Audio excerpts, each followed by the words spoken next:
up guys, Sam and Drew here today talking about our SWAT tips for both newbies and for pros. So we want to start off by talking about positioning. So in terms of positioning, I think a good place to start would be don't run out in the open. While this seems really obvious, you see players even at the Onyx level running out in the middle of the map and getting just mowed down really quickly. The idea is just stick to the outside of the map, either with or without your team, because there's less of a chance of you getting shot, and then you have a better chance, and there's less angles being covered. Secondly, don't take the spot of someone who's just shot. You see there's a lot, people think, oh, this guy just got shot, oh, I'm going to pop out and shoot the other guy, and the other guy ends up getting a double kill, a triple kill, and then overkill. Don't take the spot of someone who's just shot. It's a really stupid idea. You can either wait to try and bait them in and fire, or just move to a separate part of the map. Thirdly, don't get caught out. Make sure to know where your team is. This is a big one.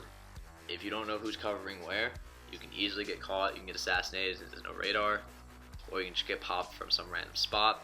So either know where your team is to stay with them, or to try and outflank the enemy.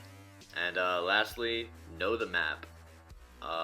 Focus on the main struggle points, which is the main points of contact, because then you can find a better vantage point and be able to fire down and have a better outcome.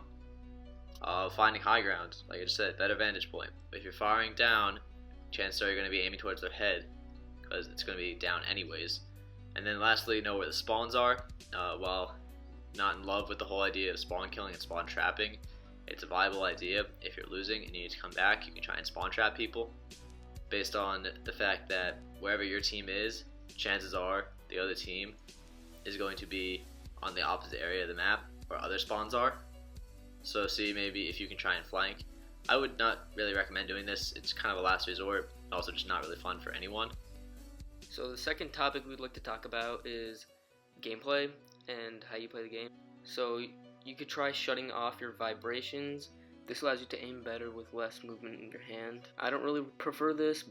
I'm the kind of guy who just goes straight for batteries as soon as I feel the vibrations stop. Another thing that really determines your aiming and what you prefer is your sensitivity.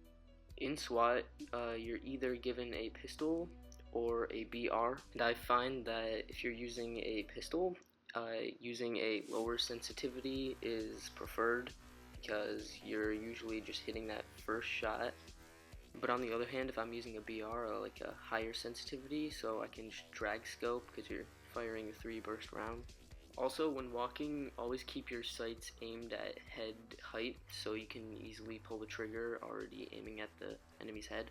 Something else that really helps to aim is pretending you have one shot only, in order to get the headshot, because if you start to spam shots, you're a lot more likely to miss.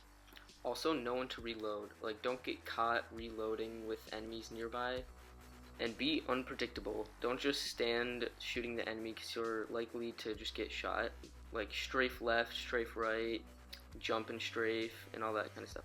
And for our third section, we want to label this as game specs. And so pretty much this is that in this game mode, you can carry really easily, but also get carried. And that means that if you're playing really well, you can take your team to victory, but also if you're sucking and you have a good player on your team, you can also win. So it's kind of forgiving, also a little unforgiving. Another point is that you can throw really easily. So if you are carrying, you're doing really well, and you let your guard down, you can easily throw the game. You can also come back really easily.